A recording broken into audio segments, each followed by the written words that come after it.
शशांक हगवणे आणि लता हगवणेला आणखी एका प्रकरणात अटक करणार। जेसीबीच्या विक्रीवेळी प्रशांत येवंडे यांची फसवणूक केल्याचा दोघांवर आरोप। म्हाळुंगे पोलीस स्टेशन अटकेची कारवाई करणार। पंकजा मुंडे आणि धनंजय मुंडे आज गोपीनाथ गडावर एकत्र येणार। गोपीनाथ मुंडेंच्या पुण्यतिथीनिमित्तानं 11 वर्षांनंतर बंधू भगिनी एकत्र येणार। राज्य मंत्रिमंडळाची सकाळी सह्याद्री अतिथीगृहावर बैठकीत राज्यातील घडामोडींचा आढावा घेणार।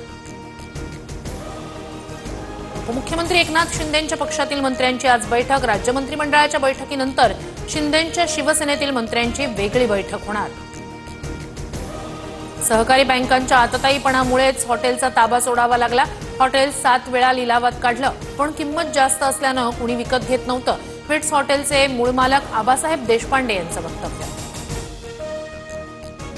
उत्तर सिक्कीमच्या चाटेन भागात लष्करी छावणीवर भूस्खलन, 3 जवानांचा मृत्यू, 9 जवान अद्याप बेपत्ता। मुसळधार पावसामुळे लाचेन नदीच्या पाणी पातळीत वाढ।